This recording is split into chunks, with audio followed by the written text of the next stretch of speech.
Hey guys, welcome back to Autohrycfix. So here we are at my sister-in-law's house. Last week I installed her winter tires, and when I was replacing the winter tires, I just took a quick visual inspection of the brake pads, and I noticed that she's in need to replace her brake pads. So in today's episode, we're going to be replacing the front and the rear brake pads on a 2016 Honda CRV. Alright, so let's go. Alright, so before we get started, let's go over the tools and materials that you'll be needing before doing the brake pads replacement. First things first, I went to my local Honda dealership and I picked up original pads.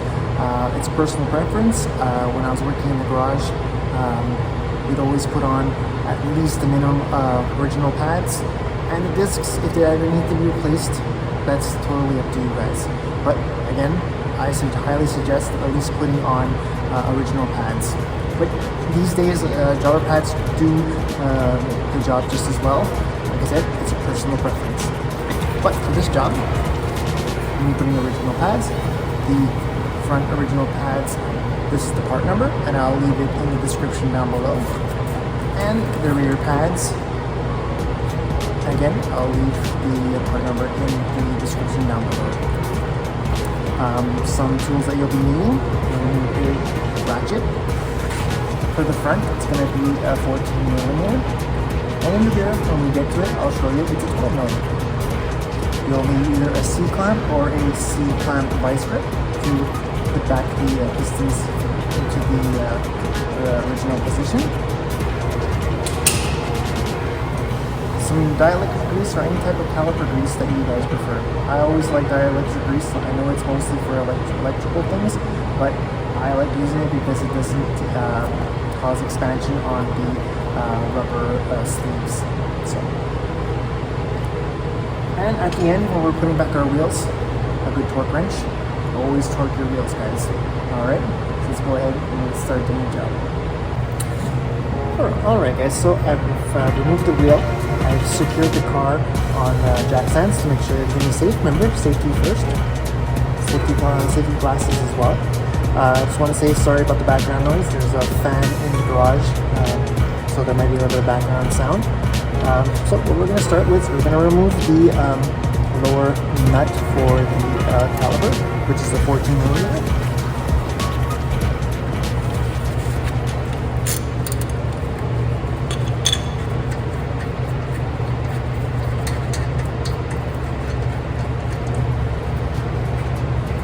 Just going to want to pry back the caliper and remove it. On 2016 CRV had these two spacer springs. What they do is that it keeps the pad always a little bit away from the disc, so that it doesn't create overheating. And we're going to remove our pads. Always just try and remember when you're putting back the new pads that the indicator, the position of the indicator. So on this one, the indicator is on the top. So we're going to want to put the new pads with the indicator on the top as well. Some good news, we don't have to replace this because they wore quite evenly and there is no grooves. So all we're just going to go ahead and do is we're just going to replace the pads. Here are our new pads. I'm going to take a little bit of the anti-seize that comes in the box, and I'm going to apply it to the edges of the pads. Not only does it lubricate, but it also is for the noise.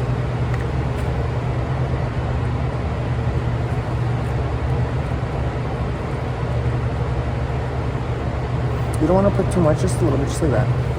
Another cool thing about it is that you don't have to clean anything up because everything is pretty clean and the pads came out quite evenly. So we're just going to reinstall them. And you're going to want to make sure that they go in nice and easy.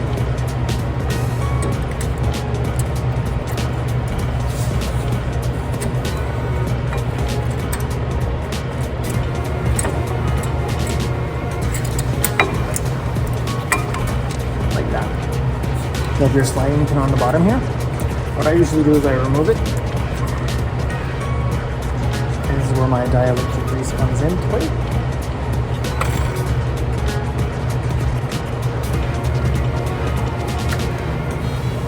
Slide it back in. Now, as you see on the caliper, there's a double piston. What I usually do, the trick is I take an old pad, stick it in here like so.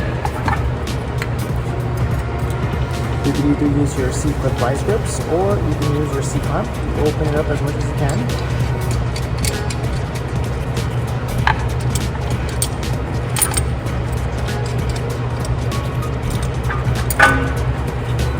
And that you push it.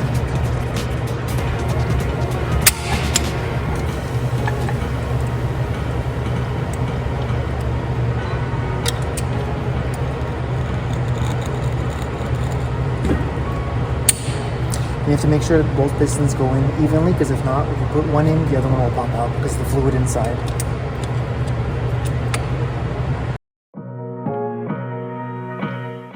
And there you have it. Both pads, both the cylinders are in. So all you gotta do now is put a little bit of dielectric grease on the end and sliding pin. Put back your little springs in the holes.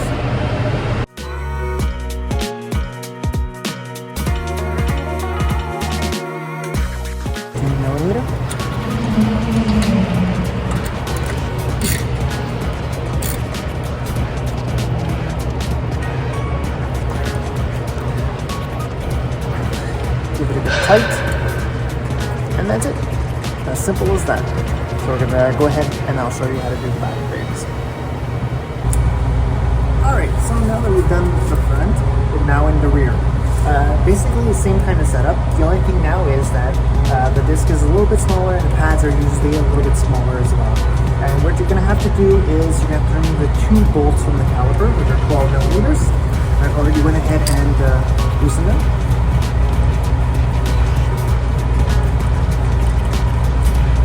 Here is your 2 bolts. We're going to grease these up.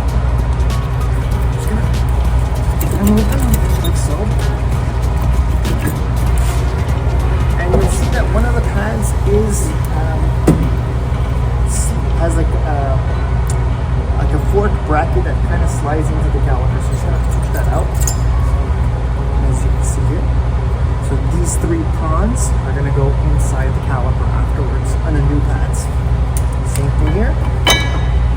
Remove the rear pads. Again, be very mindful on the indicator that when you're putting on the new ones, that the indicator is the same angle as the original ones. Again, she's quite lucky. Her discs are very well used. Everything is very even. No rust spots, no grooves. So we don't have to replace the discs, or we don't have to sand them down or refine or reface them or anything like that. So that's very saves us a lot of time and saves us a lot of money.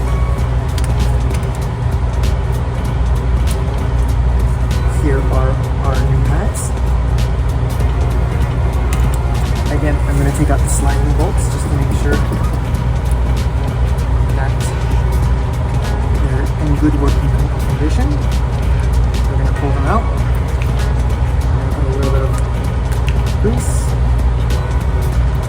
Slide it back in. Make sure there's no air in the caliper dust boots.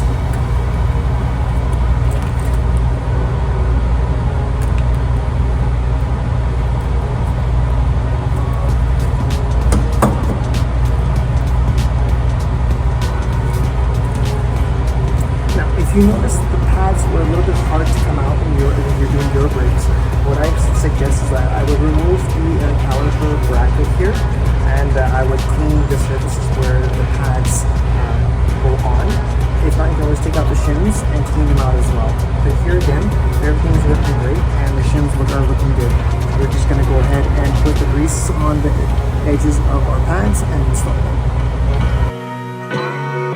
Always make sure that the pads go in and out by hand, like so. Again, we're going to take our C-clamp.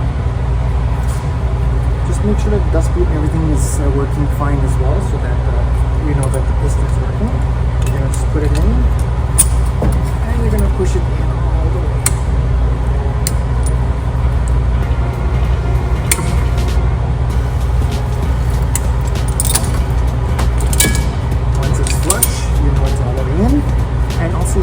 sure that your dust proof here, everything's flush and that it's in all the way. You don't want it hanging out or anything like that, so that you don't rip the boot. Alright, so once we have the pad put into place and the piston pushed back into its proper position, you just have to slide the caliper back on. We have your 2 bolts. We're going to put a little bit of loose.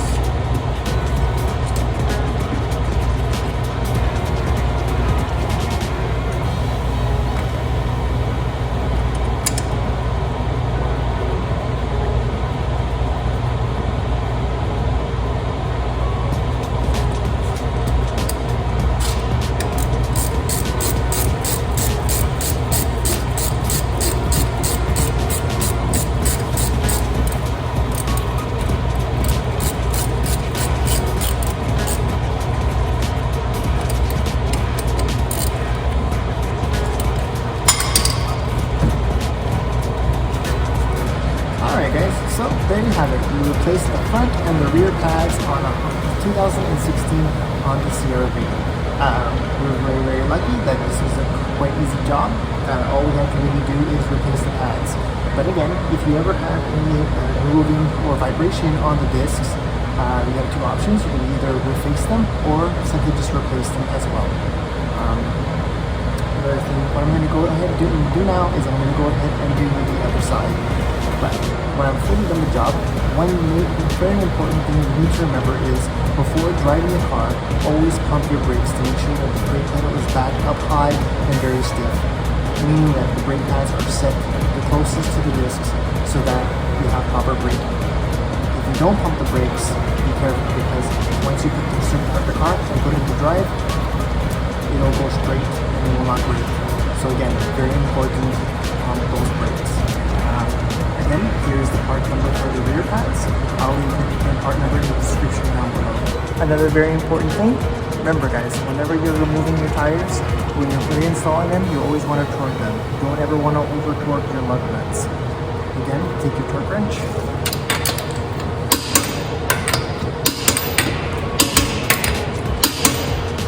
Make sure they're torqued to the proper specification. Alright guys, so that's it. I hope you enjoyed this video. If you did, please like, share, and subscribe. And if you're on Rumble, give me a follow. And you know what? We'll see you guys next time. Have a good one. Alright.